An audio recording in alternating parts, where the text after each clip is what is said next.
had not really thought about how to synthesize all the different markers for mental well-being into one.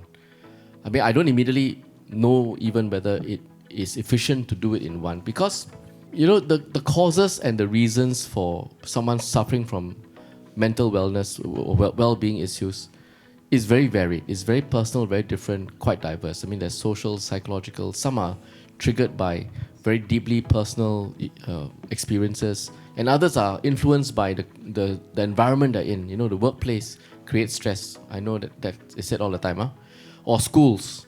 In some cases, family, and so on. So it's very different and very hard to also pinpoint the contributory causes, because again, the assumption behind what I've said is that there's only one cause. It may not be one cause. It may be a confluence of several causes. Secondly, it's also hard to measure severity on the spectrum. The obvious ones, I think you can tell. But in the middle, the severity is not strong. I mean, you said, talk about weight, how heavy someone is. I mean, that one you can tell, right? You can look at the BMI and so on. You can sort of do some predictors based on that. But for mental well-being, there isn't quite... I mean, I stand corrected. Okay, if you have a different view and you have suggestions, tell me. But I think it's hard to go and be accurate about it.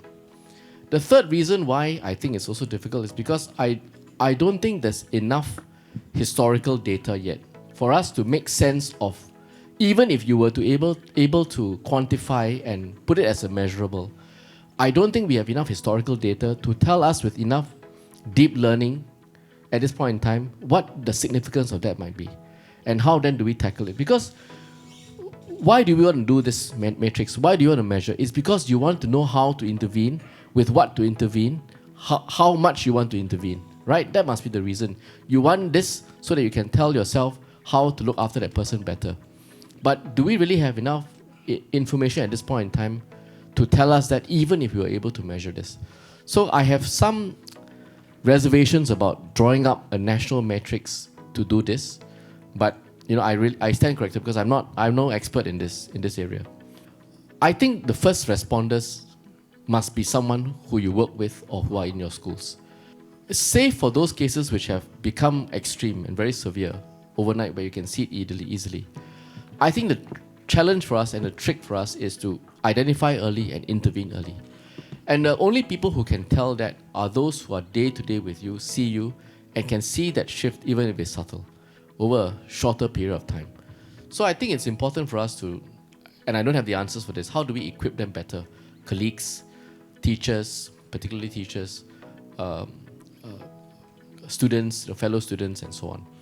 And in the context of workplaces, also I like your idea of having the HR be measured not just by output in an economic sense, but well-being, camaraderie and collegiality.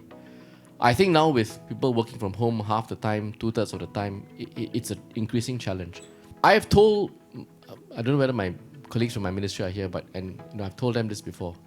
I spent 25 years in private practice before I came to the government, and I spent it all in one firm, right? One law firm. I spent 25 years there. I saw the furniture grow old, change, and all that, and all this happened, and moved offices, But what I valued about it and why I stayed on for so long was because of the collegiality and the loyalty.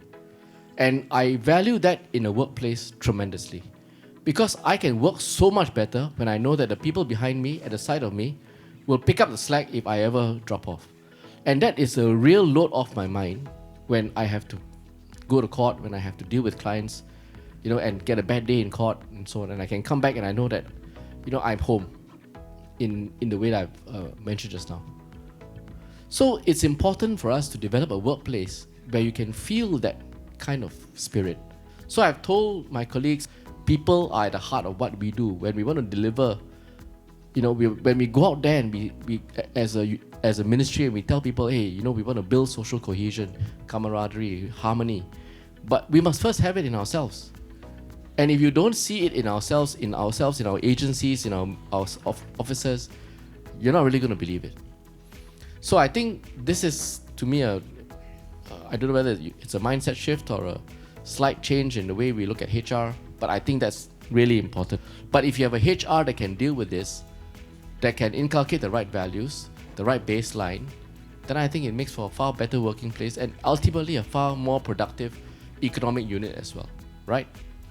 I wouldn't. I mean, when young lawyers coming out of school ask me where to work, right? I always say to them that, look, let's face it, okay? You come out of school, 90% or a bit less, not so hard. 90% of your waking hours, will be working. Okay, maybe a bit less. Don't also worry, maybe 75%. Okay?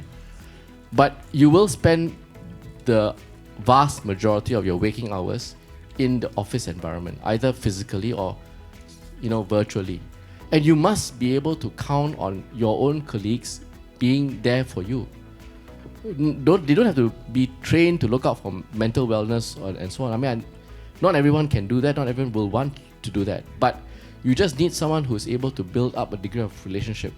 If I know my colleague and I know my colleague's spouse or children or family, I think you naturally will think a little bit more the next time you want to leave that unfinished piece of work to that person at 5:30 in the evening, right? So I think building this kind of collegiality, this kind of camaraderie, and a sense of familiarity and therefore reliability in the office environment is quite crucial.